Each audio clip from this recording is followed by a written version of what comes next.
Life is part negative, so we got to talk about the negative. And this subject is called diseases of attitude. Diseases of attitude. There's a lot of things that can wreck your chances to do well. We live in a rather dangerous world, so you got to be not only wise, you got to be careful. Now, attitude diseases are just as bad as physical diseases, right? High blood pressure, heart trouble. I mean, a lot of things lace your chances to do well. So you've got to be careful. And attitude diseases are deadly. I mean, they'll destroy all the good things you start. These attitude diseases are like weeds that grow in the garden. It's a normal part of life. Here's a good phrase to note. Negative is normal. It's not successful, but it's normal. It's part of life. And here's the next key, in my opinion. You must learn to handle the negative. Don't ignore it, handle it. Now, I know some people teach the other way.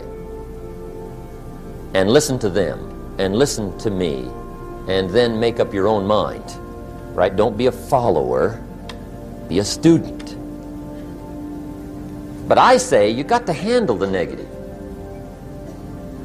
You don't have to live in it, you don't have to dwell on it, but you do have to handle it, my opinion.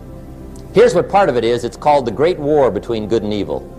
And there is a war on. The minute you were born, you got involved in the war between good and evil, between darkness and light, between negative and positive, between evil and good, between tyranny and democracy, between weeds and human activity. I mean, the war is on. If democracy sleeps, guess who never sleeps? Tyranny. In the absence of light, guess what's automatic? Darkness. If good does not arouse itself and become active, guess what moves in? Evil. It's a war.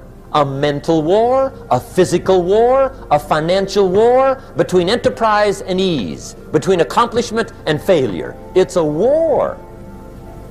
That's why there's an Old Testament phrase that gives the best advice for human activity when it says, 6 days labor, 1 day rest.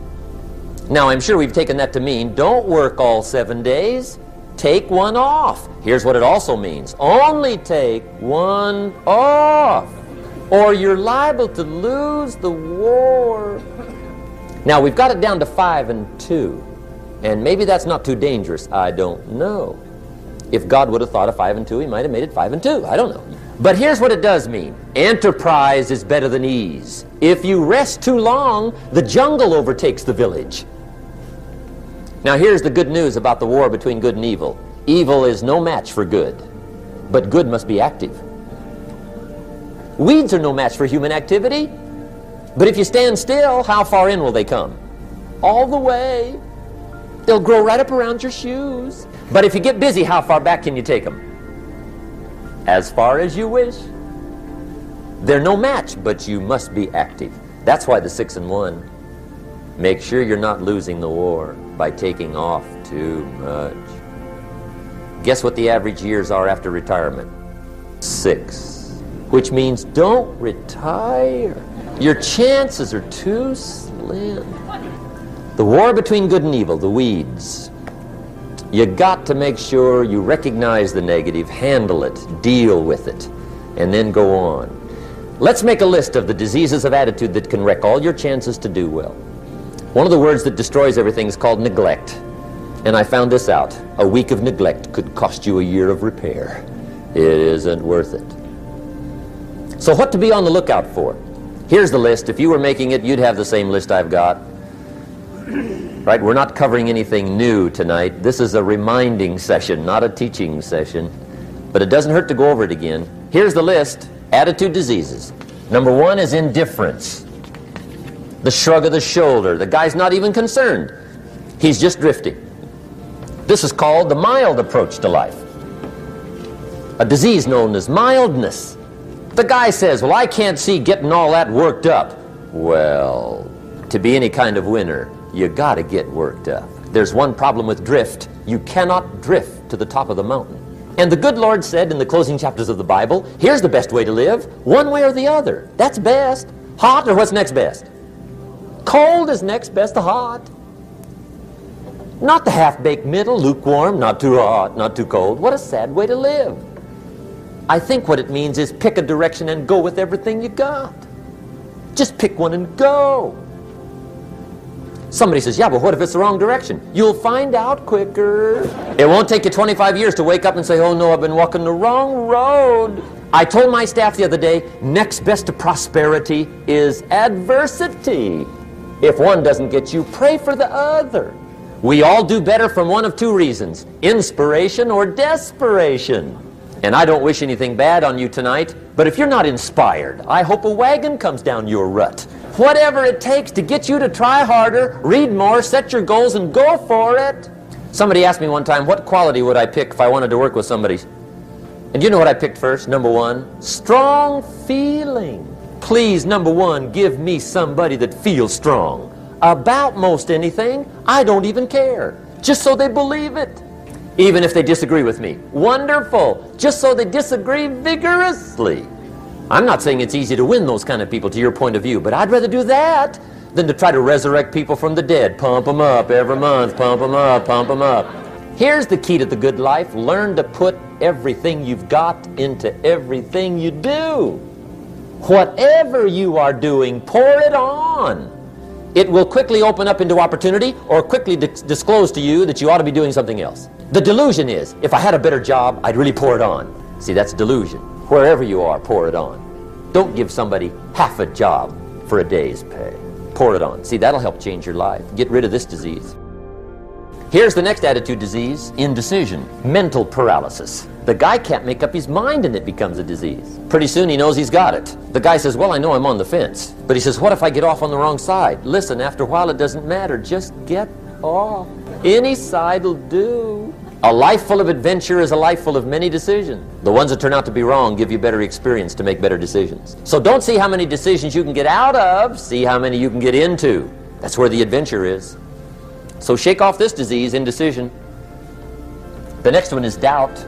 Doubt's like a plague. And one of the worst is self-doubt. There are many, but that's one of the worst. The guy doubts himself. Doubts if it'll last that long for him. Doubts if he can do that well. Doubts if he can make that much. Doubts if he can accomplish all that. A chronic, excellent self-doubter. You can imagine what damage that does to your future. So here's the key. Turn this coin over and become a believer. And there's many things to believe in. One of the majors is yourself. The understanding of self-worth is the beginning of progress. Now, if those three don't get you, this one will. Worry. That's a devastating disease. Worry. Worry causes health problems, social problems, personal problems, family problems. It's devastating. Worry long enough, it'll drop you to your knees. Could reduce you to begging. I know how bad this one is. I used to have it bad. I used to be known as a super worrier, not a super warrior. No, super worrier. My family wished I'd have been a warrior. I got those years to make up for. But I'll tell you what, my advice to you is do what I finally did. On worry, give it up. Who needs it? I'm not saying it's easy. I'm saying it's worth it. It took me almost 1 year to kick the worry habit, and it was not an easy year. It was one of the toughest years I ever spent, but I finally got that monkey off my back. And I discovered you could live the most incredible life free of worry. Not free of challenge, not free of difficulty, free of worry. I learned how to do it, and you can. Here's the next attitude disease, overcaution. Some people never will have much. They're too cautious. Now, you can also be too reckless, but you can also be too cautious.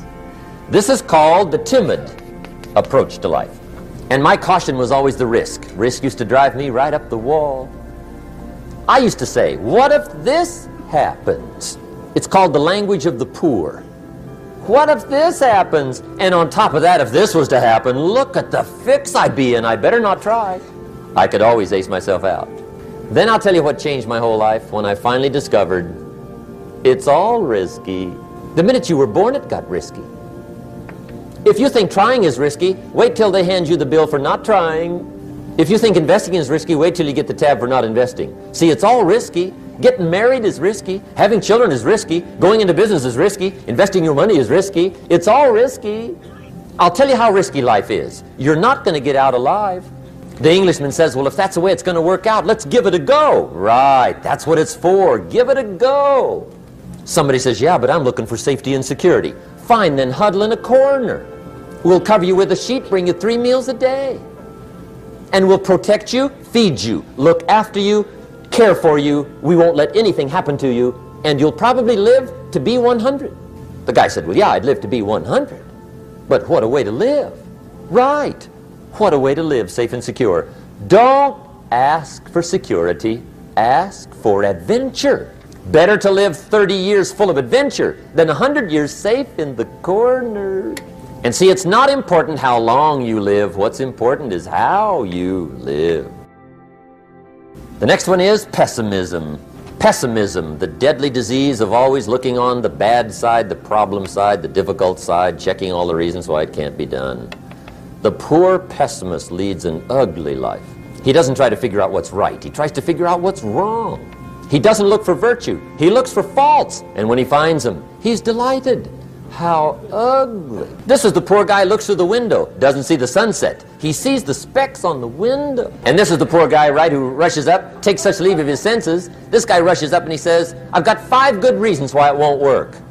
He's so dumb he doesn't know all he needs 1. He's got 5. To the pessimist, the glass is always half empty. To the optimist, the glass is half full. Why would the same measure affect people 2 different ways? Answer. It all depends on how you look at it. Our lives are mostly affected by the way we think things are, not the way they are. The way we think they are affects us most. The last disease, but this one is deadly. Engage in this one, indulge in it even slightly, and you might as well forget the future because it's going to forget you. Complaining, crying, whining, griping. A Bible word called murmuring. See, that'll ace your future. Spend 5 minutes complaining, and you have wasted 5. And you may have begun what's known as economic cancer of the bone. Surely they will soon haul you off into a financial desert and there let you choke on the dust of your own regret. I hope I said that well, so you won't forget. It's a deadly disease. If you don't think it's bad, ask the children of Israel of Old Testament fame. Typical of us all, their story just happened to get in the book. Story says, children of Israel were slaves. God performed a series of dazzling miracles and got them out. And now they're heading for the promised land. Remember the story? Heading for the promised land. Tragedy of the story? They never got there. Reason? From day 1, they started to complain. They griped about the water. They griped about the weather. They whined and cried and griped about the food. They griped about the leadership. They whined and cried because it was too far, too cold, too hot, too difficult, too miserable. I mean, they whined and cried for years. Finally, God said, I've had it, trip canceled. The story says they died in the desert, never got to the promised land. Which I think means 2 things. Indulge in this long enough, you get your future canceled. And I guess it also means even God himself can only take so much. Just be on the lookout of the things that can destroy all the good you start. The war is on. And this evening, tomorrow, mentally, personally, socially, economically, you got to make sure you're winning the war.